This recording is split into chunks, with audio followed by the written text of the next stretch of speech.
Mais uma vez, boa noite, igreja. Que a graça e que a paz de Cristo estejam com todos. Louvado seja o nome santo de Deus. Nós estamos nessa série de mensagens intitulada Como Foi, Como Deve Ser, onde estamos vendo o livro de Atos dos Apóstolos, escrito pelo evangelista Lucas. Como foi lá no passado o início da igreja, como Deus plantou a igreja, lançou os alicerces da igreja de Cristo. E hoje, como que nós devemos dar continuidade a esse projeto santo? E hoje nós leremos a escolha dos diáconos. Está lá no livro de Atos, capítulo 6, dos versos 1 ao verso 7. Abra sua Bíblia no livro de Atos, capítulo 6.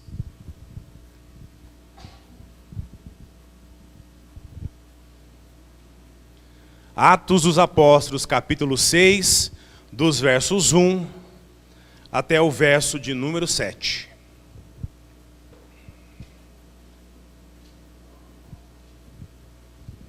A escolha dos diáconos. Diz assim a palavra de Deus: naqueles dias, crescendo o número dos discípulos, houve reclamação dos judeus de cultura grega contra os demais judeus, pois as viúvas daqueles estavam sendo deixadas de lado na distribuição diária de mantimentos.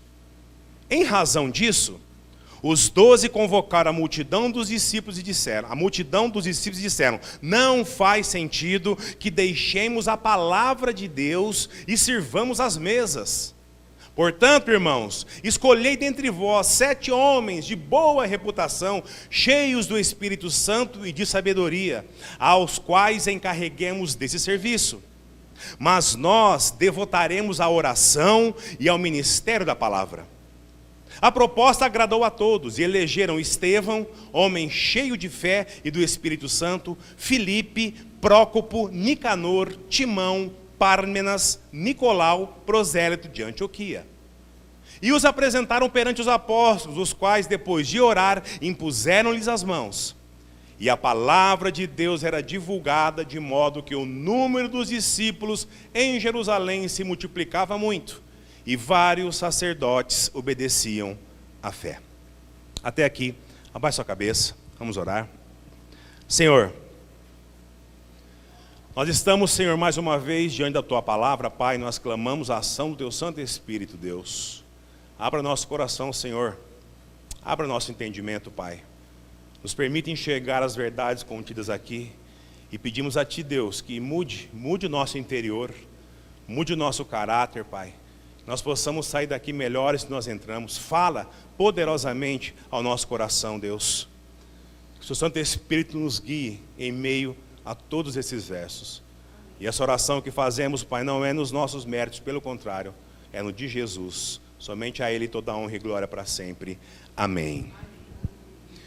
Meus irmãos, no texto anterior a esse que vimos no domingo passado, os apóstolos, eles haviam acabado de serem libertos por um anjo, e por ordem de Deus voltaram ao templo para continuar a fazer aquilo que tinha sido o motivo da prisão deles, a pregação do Evangelho de Cristo Jesus.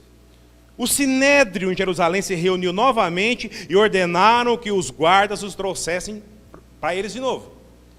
E dessa vez, não era a prisão deles que eles queriam, mas agora era a morte. Chegou no ponto deles, agora nós queremos matar esses homens.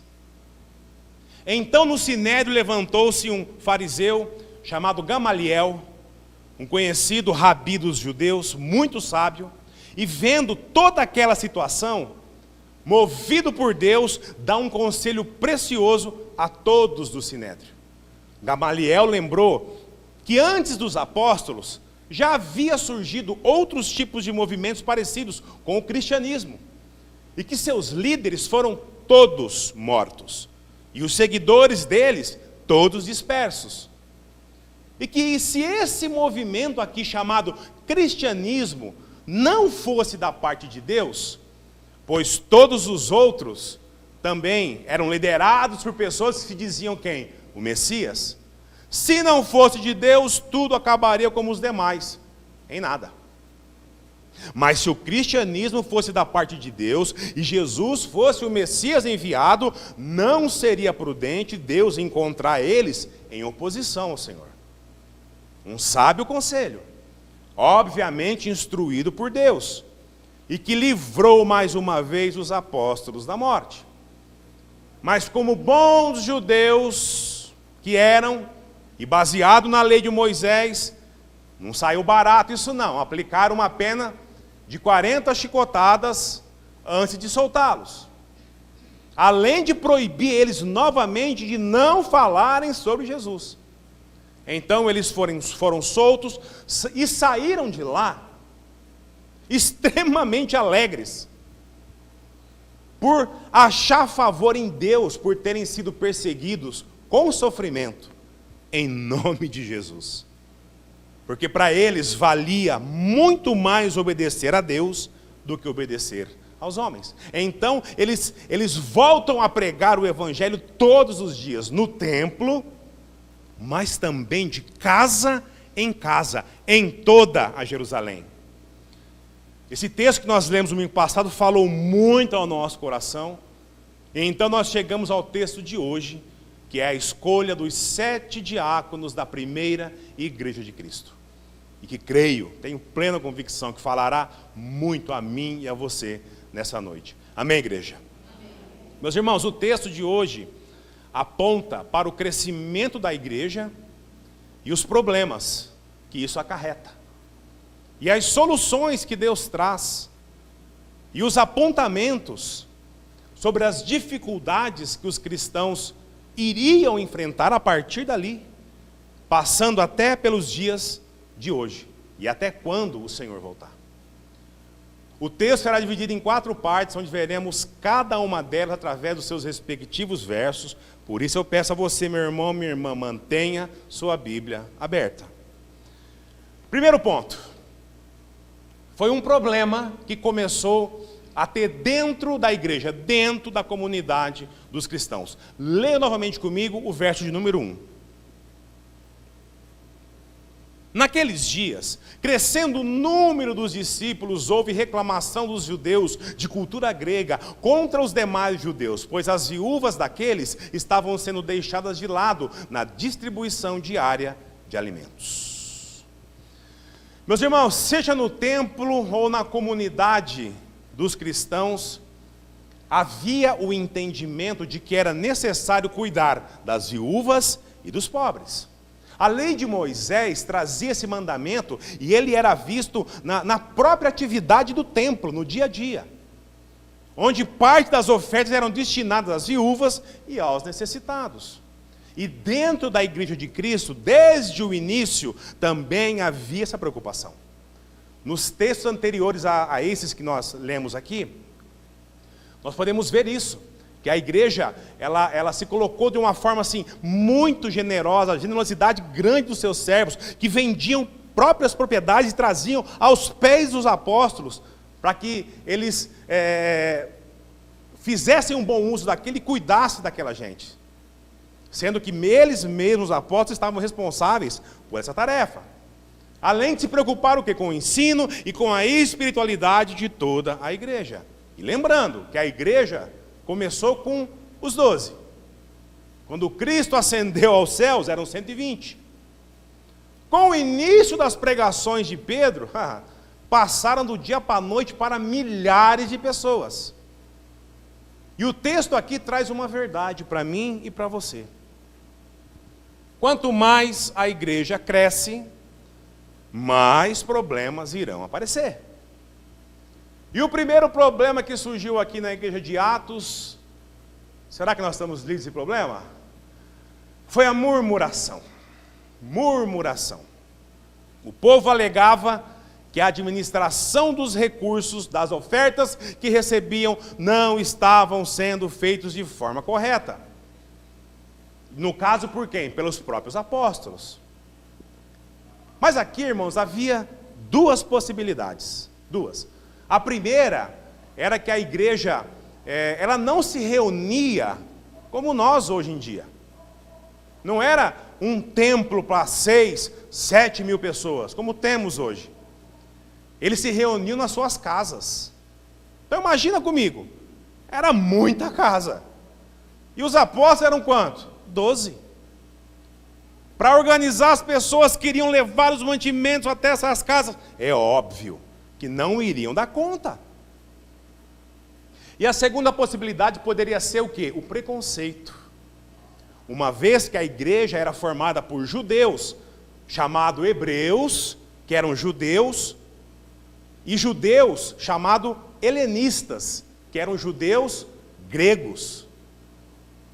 Como a organização era feita pelos judeus genuínos, chamados de hebreus, que eram a maioria na igreja, poderia sim acontecer que as viúvas e necessitados que eram crentes, mas da outra classe, ficasse sendo socorrido depois que eles, deixando os crentes gregos, as viúvas gregas, em segundo plano.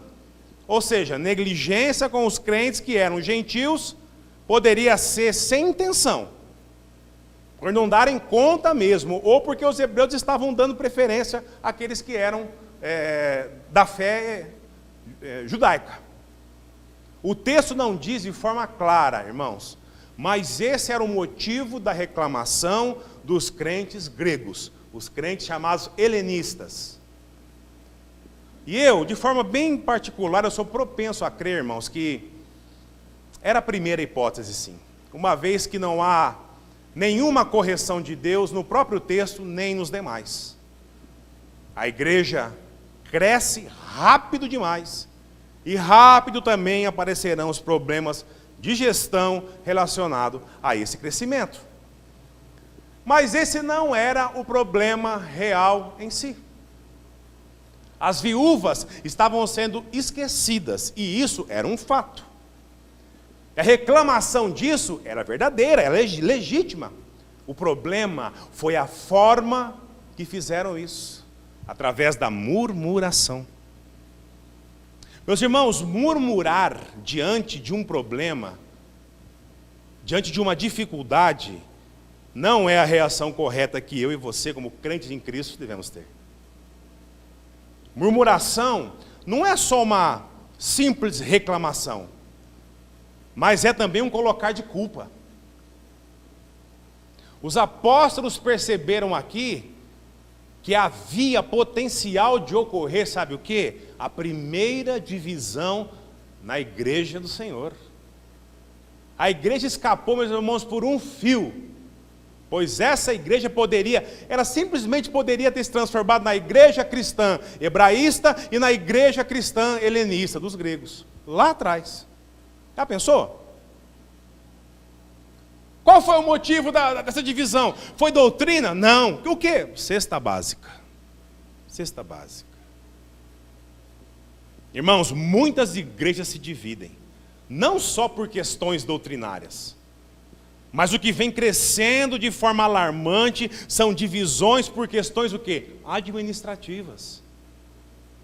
A maioria não é porque estão mudando o ensino, mudando a doutrina, mas a sede por poder, por cargos, por lideranças. Meus irmãos, isso é um perigo para a igreja de Cristo. Segundo ponto. O que os apóstolos fizeram para solucionar o problema? Leia comigo o verso 2. Em razão disso, os 12 convocaram a multidão dos discípulos e disseram: não faz sentido que deixemos a palavra de Deus e sirvamos as mesas. Meus irmãos, com certeza, os apóstolos aqui não reuniam toda a comunidade dos cristãos junto. Pois não havia lugar para fazer isso, era muita gente. Eles eram alguns milhares já nessa altura. Muito provavelmente era uma boa quantia de pessoas, mas que poderiam estar sendo representado pela maioria. Poderia ser bastante pessoas, mas representando a igreja, porque é impossível fazer isso de uma vez só. E uma curiosidade aqui, é a primeira vez que a palavra discípulo aparece no livro de Atos. E os apóstolos trouxeram o quê? Uma proposta, uma orientação para aquele problema que tinha que ser resolvido. Era um problema. Primeiro, os apóstolos, eles se negaram a assumir mais uma tarefa, além daquelas que haviam sido comissionadas por Deus. Eles disseram assim: não faz sentido que deixemos a palavra de Deus e sirvamos as mesas. Irmãos, nós não devemos achar aqui que eles estão considerando cuidar das viúvas, cuidar dos pobres, servir às mesas como se fosse algo inferior, sabe? Desprezível diante do chamado glorioso deles. Não, não é isso não. Eles estão apenas assumindo que não podem fazer as duas coisas bem feito. Eles não poderiam, em hipótese alguma, negligenciar a ordem de Deus dada para eles, que era a pregação do Evangelho. Eles poderiam até tentar fazer as duas coisas, mas eles sabiam que eles iriam falhar nas duas, como já estava acontecendo com uma dessas tarefas, justamente a divisão. Então, com muita sabedoria, com muita humildade e desejando o melhor para a igreja, eles declaram que não iriam assumir as tarefas dessa importante área da igreja. Meus irmãos, esse assunto aqui ele é tão importante que os próprios apóstolos colocarão como condição na lista de um candidato precisaria ter para assumir aquele ministério, coisas assim que exigiria muito. E aqui não se trata de desprezo deles, mas zelo com as viúvas e com os necessitados. Servir à mesa na cultura judaica é bem diferente da nossa cultura. O serviço de servir à mesa fica para alguém, aqui na nossa cultura, fica para alguém que é considerado inferior ao dono da própria mesa. Isso culturalmente foi criado assim. Já na cultura judaica, o servir à mesa é tarefa do dono da casa. Era a missão mais importante quando se recebia uma visita. Era questão de honras a quem seria servido. E outra coisa, muito mais importante mesmo que vemos aqui, é que o modelo bíblico de igreja não pode ficar no poder de uma pessoa só. Isso é o mais importante. Aqui não havia um sozinho que chamava a comunidade de cima para baixo. Eles queriam a participação da comunidade na resolução daquele problema. Pois eles já sabiam que viria pela frente, quando se tratava de organização de igreja, eles já olharam e falavam: rapaz, isso aqui vai dar trabalho. Por isso eles propõem a escolha de pessoas capazes a assumir isso. E aqui está o terceiro ponto. Leia comigo o verso número 3. Portanto, irmãos, escolhei dentre vós 7 homens de boa reputação, cheios do Espírito Santo e de sabedoria, os quais encarreguemos desse serviço. Vamos lá. Primeiro, eles pediram que a comunidade escolhessem, que é bem diferente de apontar e nomear de cima para baixo. Aqui não era decisão de uma pessoa, aqui era uma decisão comunitária, decidida por todos. Segundo, eles disseram que tinha que ser 7. E nós não sabemos o porquê desse número. Alguns acham que na cultura hebraica o número 7 é o número da perfeição. Mas eu acredito que não seja isso, porque todo mundo era pecador igual eu e você. Mas nós não sabemos qual que é a real condição que colocaram para ser esse número específico, o número 7. Mas o curioso é que a Bíblia não faz nem menção alguma sobre isso aqui em nenhum outro lugar. Você não vai achar. Ah, pastor, mas por que eram 7? Não podia ser 15, 12? Não sei. Vamos perguntar para eles quando nós estivermos lá. Amém? Terceiro, eram homens. Eram homens. E o curioso é que para um serviço como esse, o mais indicado naturalmente não seria as mulheres. Pois o problema era com quem? Não era com as viúvas? Então, o curioso é que eles disseram que deveriam ser homens. Irmãos, não há nenhuma espécie de machismo aqui não, como muitos aí gostam de dizer. Simplesmente eles estão olhando para Gênesis, quando se fala em serviço na igreja. Em Gênesis, Deus cria o homem primeiro e a mulher em seguida para ser auxiliadora dele. Porém, a responsabilidade sobre ela é de quem? Dele. E é com Deus que os homens irão prestar contas da forma como lida com as mulheres. O texto está nos dizendo que a liderança da igreja e o exercício da autoridade na igreja é reservado para o homem cristão qualificado. Tem mulheres que se reviram quando ouvem isso daqui, que não admitem isso. Lamento, isso aqui é um problema entre a pessoa e Deus, eu só estou lendo o que Deus deixou na palavra dele. E óbvio, e muito claro, que sem os auxílios das irmãs, meus irmãos, nada numa igreja acontece. Nada disso aqui, olha isso aqui, nada poderia, eu não tenho condição de fazer uma mesa bonita assim, eu não tenho idade suficiente para isso. Sem o auxílio das irmãs, nada poderia ser feito. A igreja jamais poderia ter ido avante. O modelo de Gênesis, assim como no modelo do Novo Testamento, é um modelo bíblico, criado por Deus. Amém, irmãos? Quarto, o texto diz que eles tinham que ser homens de boa reputação, de confiança, que tinham respeito de todos. Sabe por quê? Porque eles iam mexer com dinheiro. Dinheiro. Não podia haver nenhuma sombra de dúvidas sobre a intenção e o caráter daquelas pessoas. E aqui é uma regra muito boa, muito boa. Os apóstolos disseram assim: nós não vamos querer mexer com dinheiro. Elejam aí pessoas para cuidar dessa área importante, e nós vamos nos dedicar à pregação da palavra e à oração. Meus irmãos, como seria maravilhoso se todo pastor tomasse essa decisão. Eu não toco no dinheiro da igreja. Nomeie aí, tesoureiros, nomeie um conselho fiscal para a prestação de contas para a igreja. Transparência. Transparência. Como seria bom? Quantidade de pastores que caem do ministério por causa do dinheiro, vocês não têm ideia. Se você não sabe ainda, a nossa igreja, pela graça de Deus, pastor nenhum põe a mão em dinheiro. O pastor recebe um salário para o mantimento dele, da sua família, e isso é definido pela própria igreja.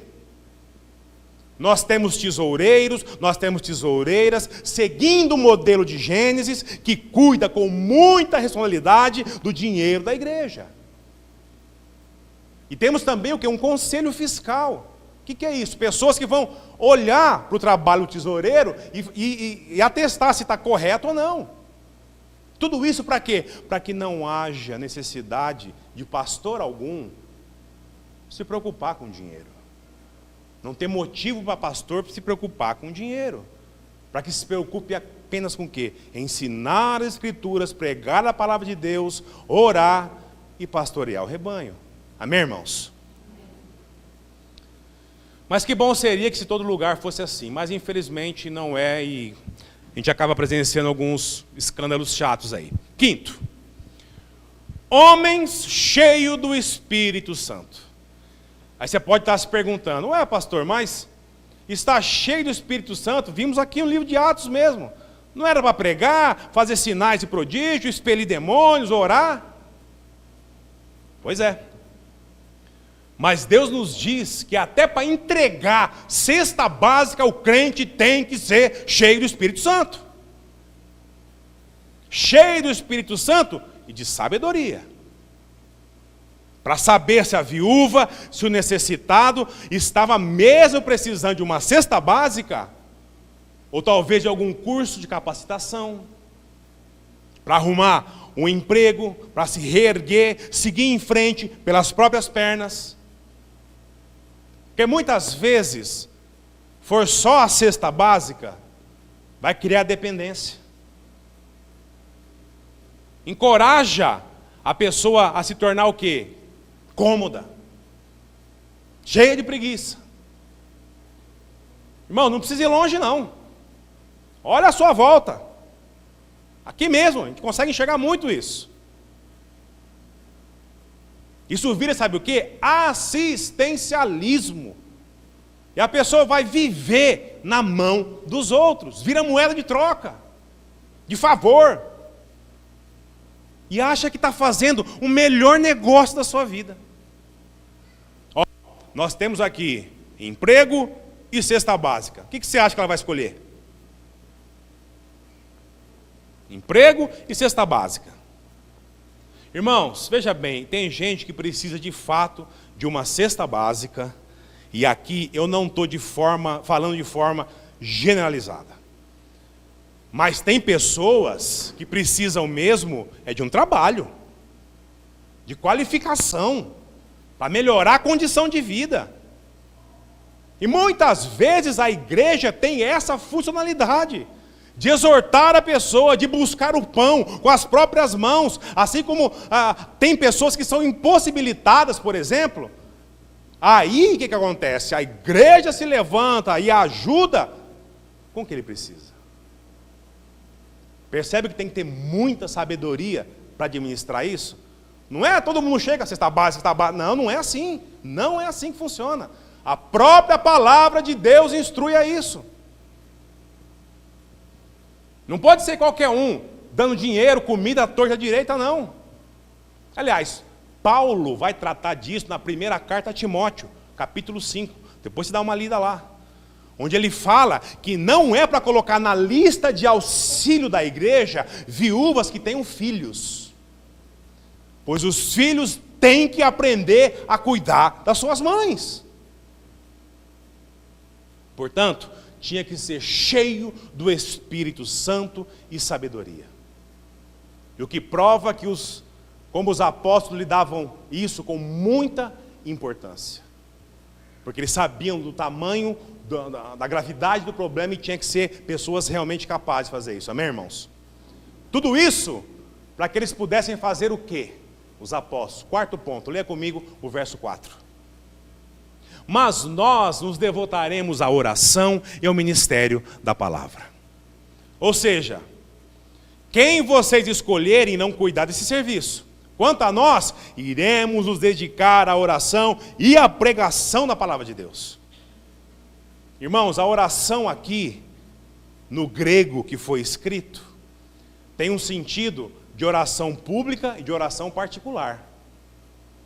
Pelo crescimento da igreja, pela vida deles, pelos doentes, pelos necessitados, enfim, não faltava motivo para os apóstolos se dedicarem à oração. Em conjunto com a igreja, de forma pública, mas também no privado. E a segunda coisa que eles decidiram é se dedicar ao ministério o quê? Da palavra. O que revela o foco dos apóstolos para aquilo que é o chamado deles. Meus irmãos, o que eu vou dizer geralmente, a culpa nem sempre é do pastor. Mas infelizmente hoje, sabemos que em muitas igrejas pequenas, e o pastor não tem tanta gente assim para auxiliar, então ele abre a igreja, ele limpa a igreja, ele água as plantas, ele troca a lâmpada, ele pinta a fachada, ele prega, ele visita, ele batiza, ele faz casamento, ele faz velório, ele faz o pastel comunitário, ele faz tudo. E no fim, o que ele deveria fazer, que é orar e pregar a palavra como sendo a sua vocação principal, se perde no meio de tanta tarefa administrativa que ele tem que fazer. E muitas vezes, nós vemos por aí, muitas vezes, igrejas que matam o pastor assim, ó, na unha. Na unha. Porque não dá um salário, não dá um sustento digno para que ele possa cuidar dele, da sua família. Ele é obrigado a o quê? Trabalhar em 3, 4 serviços. Exercer outra função. Para quê? Para ter condição de sustentar a sua família. A igreja não dá condições a ele de viver com dignidade. E aqui, irmão, estou falando de igrejas que têm condições, tá? Inclusive, há uns tempos atrás, eu e o pastor de Juliana estávamos conversando sobre isso, de casos graves na região aqui. Aí ele não tem tempo para orar e nem tem tempo para pegar. Qual que é o tempo de preparação do sermão para o domingo? É no sábado. Depois o comércio fecha ainda. Aí ele vai sacrificar o quê? O tempo com a família dele. E quando chega o domingo, ele prega aquele sermão raso. Aquela comida ralinha, superficial, sem profundidade alguma. Não é porque ele não queria, mas é porque ele não tem condições. Até mesmo comprar livro, sabe, para poder estudar e trazer o significado correto da palavra de Deus para a igreja. Irmãos, de verdade, do fundo do meu coração, falo isso com propriedade. Eu louvo a Deus pela vida da nossa igreja, que vem tendo essa percepção de forma correta, desde o início da sua fundação. Louvado seja Deus. Nossa igreja hoje ainda nós não temos condições de sustentar a si mesmo, por conta própria, o que dirá um pastor em tempo integral, como as igrejas batistas maiores. Mas somos uma igreja que olha para o padrão bíblico e se esforça para fazer o nosso melhor dentro das condições que nós temos. E louvado seja Deus por isso. Falo isso com autoridade e com propriedade. Igreja bíblica são aquelas que sabem honrar os compromissos sociais, pagar as suas contas em dia por causa do testemunho e sabem honrar a vida dos seus pastores. Igreja não é uma empresa com fins lucrativos. Tem tesoureiros por aí que entendem dessa forma. Igreja é um projeto de Deus para levar a palavra que salva, a oração que redime o pecador. E para que isso seja feito, pois a vontade de Deus para ela, a igreja, ela não deve medir esforços. Toda atividade da igreja requer recurso financeiro. Nós estamos numa sociedade onde o dinheiro é necessário para tudo. Mas a principal atividade da igreja, quando diz respeito aos recursos que temos, um dos principais é socorrer os que precisam e o ministério da palavra. Amém, irmãos? É isso que Deus diz para mim e para você. O restante nós fazemos mediante a nossa capacidade, com temor a Deus e dando sempre um bom testemunho. Os apóstolos aqui tomaram a decisão correta. Vida de oração e pregação da palavra de Deus. E qual foi o efeito dessa decisão deles aqui? Leia comigo os versos 5 e 6. A proposta agradou a todos e elegeram Estevão, homem cheio de fé e do Espírito Santo, Filipe, Prócopo, Nicanor, Timão, Pármenas e Nicolau, prosélito de Antioquia, e os apresentaram perante os apóstolos, os quais, depois de orar, impuseram-lhes as mãos. Meus irmãos, eu fico impressionado com a sabedoria de Deus. É absurdo o negócio. Nós não sabemos como se deu a escolha desses 7 irmãos aqui. Mas uma coisa que chama a atenção aqui é que todos os escolhidos são quem? Gregos. E por que Deus fez assim? A reclamação sobre o auxílio das viúvas não foram feitas por quem? Pelos gregos? Pois bem, para deixar muito claro que não havia questão de discriminação nenhuma, mas sim de incapacidade dos apóstolos, Deus faz que eles elejam crentes do lado de onde partiu a reclamação. A reclamação é de vocês? Então tá bom, então vocês pegam e vão resolver o problema. Simples, olha, Deus é impressionante, gente. Ponto final, acabou a história. Acabou a murmuração. Não é vocês que estavam reclamando? Então, maravilha, está aqui, ó. Vocês estão sendo escolhidos para cuidar desse problema. Então, quem que eram eles? Estevão, Filipe, Prócopo, Nicanor, Timão, Pármenas e Nicolau. Meus irmãos, Prócopo, Nicanor, Timão e Pármenas, nós não sabemos mais nada sobre esses homens, nem pelas escrituras, nem pela tradição da igreja. Já Estevão, esse que o verso diz ser cheio do Espírito Santo, os versos a seguir, e todo o capítulo seguinte nós veremos, capítulo 7, vai tratar exclusivamente sobre ele.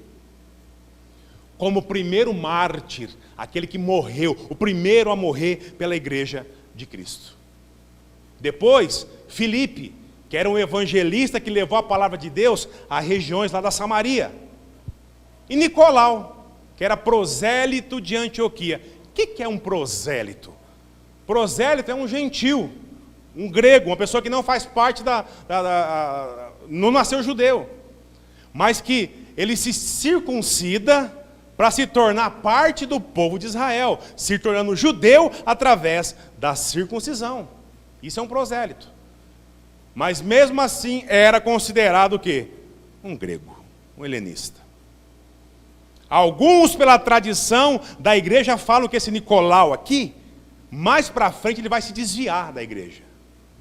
E vai dar origem à seita dos nicolaítas, que está escrito lá em Apocalipse, você leu. Apocalipse 2, de 6 a 15. Irmãos, de verdade, não temos como saber disso, mas tomara a Deus que não tenha sido ele. Tenha sido um outro Nicolau aí. Pois eram dos 7 escolhidos como diáconos.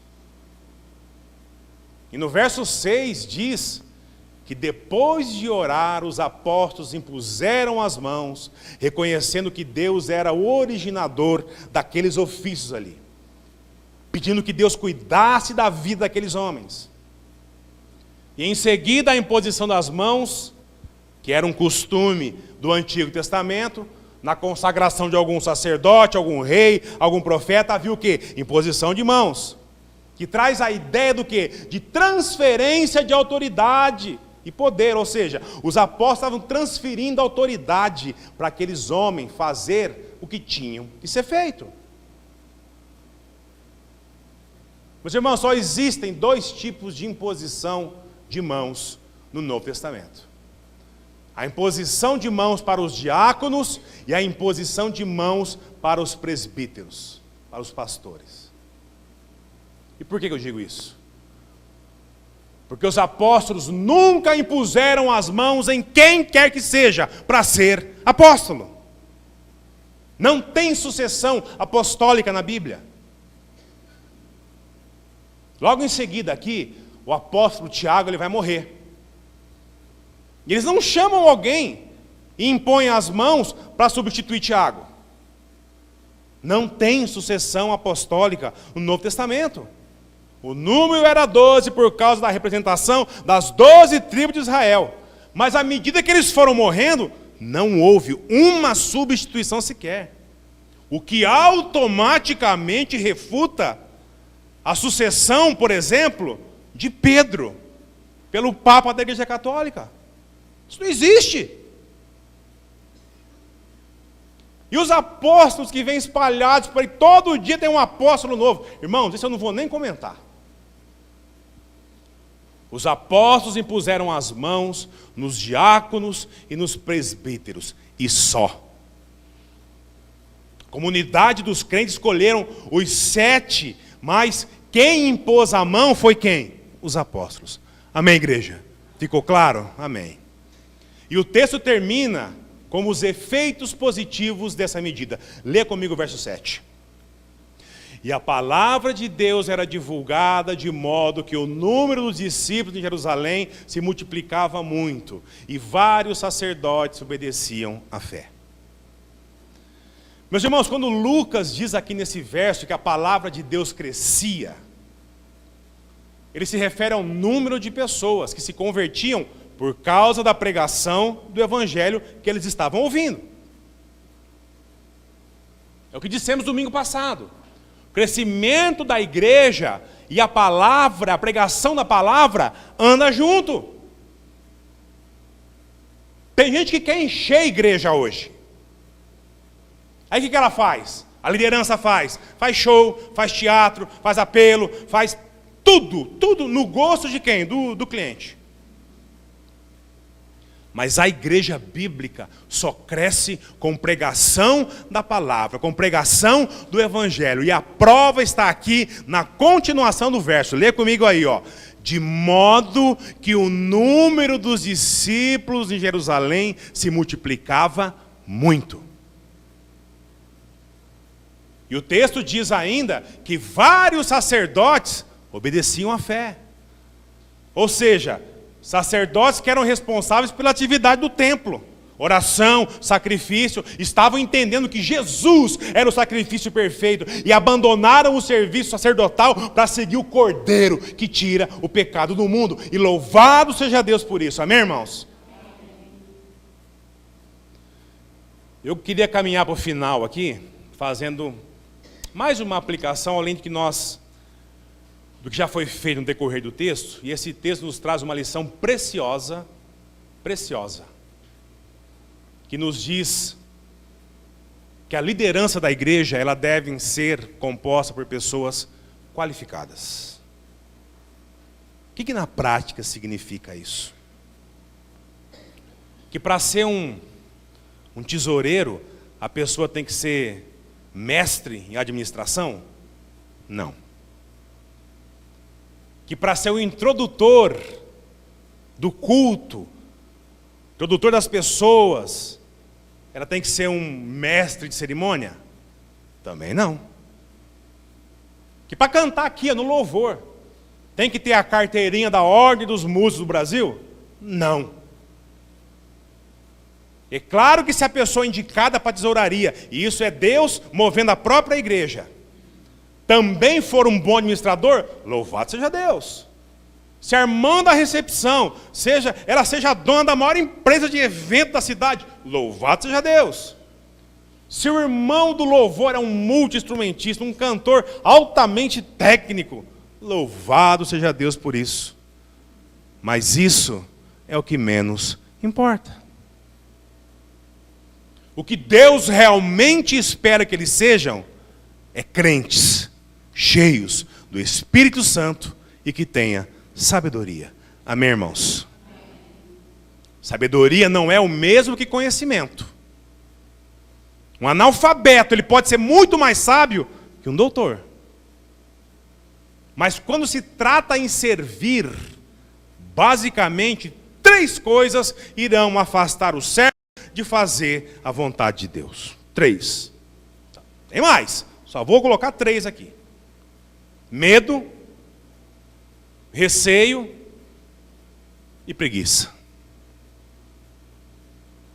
Quando a pessoa é indicada para algum cargo, sabe, pela igreja, muitas vezes o medo impede ela de se colocar como instrumento na mão de Deus. Pois na cabeça dela ela acha que ela não tem capacidade de fazer um bom trabalho. Ela fica com medo mais atrapalhar do que de colaborar. Irmãos, presta atenção. Nós somos martelo e prego. Quem irá nos usar corretamente é o Senhor. Muitas vezes a sua alta capacitação, o seu conhecimento, de nada valerá para o chamado ministerial.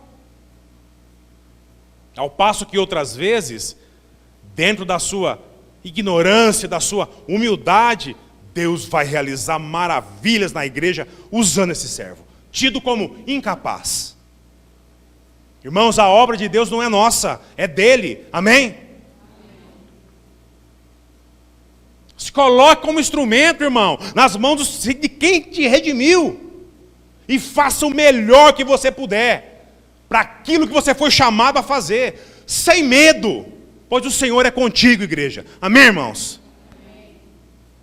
Tem aqueles que por causa do receio perde grandes oportunidades de ser usado por Deus. Ai, como perde. Isso dói o coração da gente.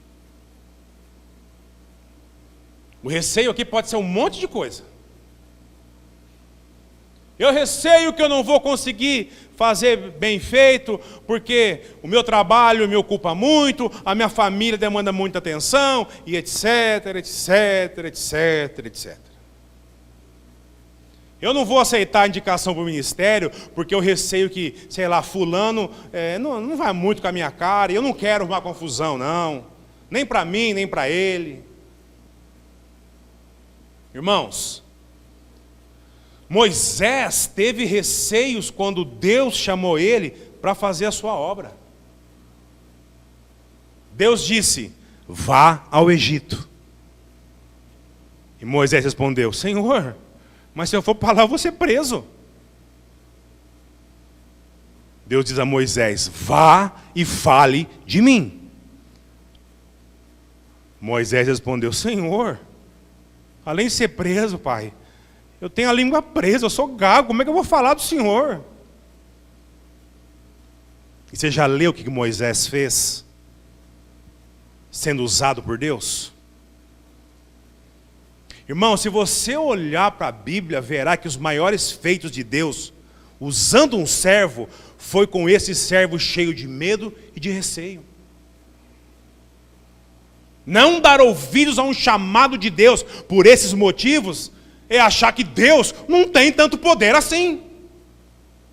Está com medo? Está com receio? Vá com medo e com receio mesmo. E coloque-se como instrumentos à mão de Deus. Além do privilégio de servir o Senhor, você verá o tamanho do nosso Deus agindo através da sua vida. Amém, igreja? Também tem aqueles que têm receio de uma indicação para algum ministério, porque ele sabe que o testemunho dele aí não anda lá grandes coisas. É uma paradinha no boteco aqui, é uma olhadinha onde não deve ali, é uma conversinha inconveniente acolá, e a pessoa se julga indigno de exercer algum cargo na igreja. E aqui eu concordo num ponto. No que diz respeito à conduta. Digamos, não tão exemplar assim. Mas já parou para pensar que Deus pode estar dando a chance, a oportunidade de você mudar tudo isso na sua vida? Para e pensa. Se transformar num vaso de honra para a sua família, para a igreja, para toda essa cidade, para a sociedade toda. Se Deus levantar a igreja para indicar a um cargo, a algum ministério, mas seu receio é o que vão pensar de você e da igreja, se você aceitar, meu irmão, mude. Mude, em nome de Jesus, mude, se volte para Cristo, ouça o chamado de Deus à santidade, arrependa-se verdadeiramente, não volte mais às antigas práticas, e se Deus quem o chama, descansa, irmão. As pessoas elas poderão e vão falar muito do seu passado, mas não poderão falar mais do seu presente, que dirá do seu futuro. Sirva o Senhor com alegria, com contentamento, e cuide para que a partir de então, se alguém levantar algo contra você, que não passe de mentira. Amém, igreja? Porque você vai estar em paz com Deus. Mas tem aqueles irmãos que não tem medo algum, ele não tem receio algum, mas para tirar ele da zona de conforto, Jesus amado. Para cada indicação que ele tem, ele levanta 15 problemas para enfrentar, que impede ele. Mas na verdade, o que ele mais aprecia é só o venha a nós o vosso reino. Já seja feita a sua vontade, né? Desde que seja igual a minha, beleza, Senhor. Isso aqui na terra, o que dirá no céu, né?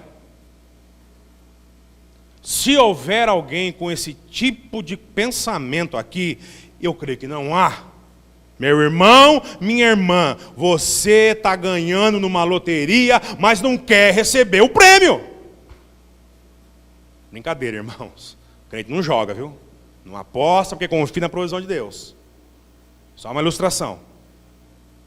Mas é como se fosse um privilégio de experimentar como é boa, perfeita, agradável, a vontade de Deus para a sua vida. E você pensando que vai, como que vai ser? Ai meu Deus, que se eu tiver que socorrer meu irmão, agora é 12:30, acabei de almoçar, e eu era para dormir. Meu Deus, é sábado à tarde, domingo de manhã. Não, irmão, não pensa assim não, irmão.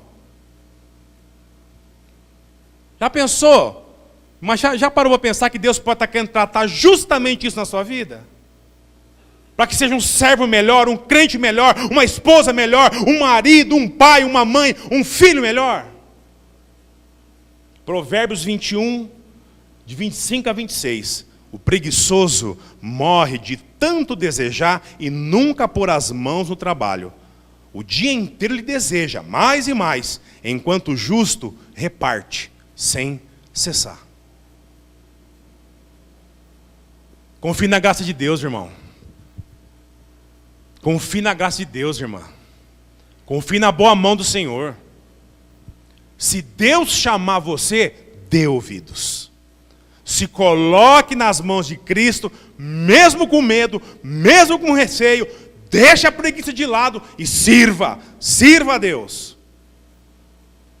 Elias, ele tinha medo de Jezabel. Moisés tinha receio pela sua limitação na fala. Paulo tinha tudo que você pode imaginar contra ele. Já pensou se Lucas fosse entregue à preguiça? Jamais teria escrito o Evangelho, muito menos o livro de Atos, que era destinado a uma pessoa só, Teófilo. Lembra?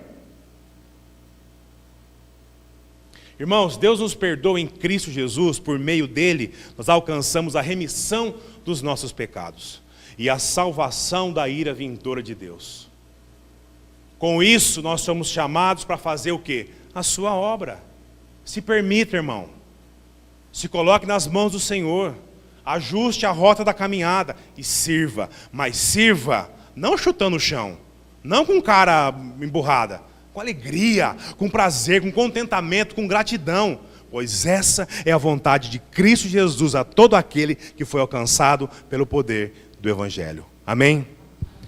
Louvado seja Deus, irmãos. Cristo, tudo isso que nós ouvimos aqui, e tudo que nós ouviremos ao longo da nossa jornada como igreja, nesse lugar, está alicerçado naquilo que Ele deixou para mim e para você como memorial. Pelo sacrifício que Ele já fez por mim e por você. Eu gostaria de pedir que o Renner e a Paula pegassem os elementos, por favor. Irmãos, nós iremos fazer agora a ceia do Senhor. Eu gostaria que você ficasse em pé.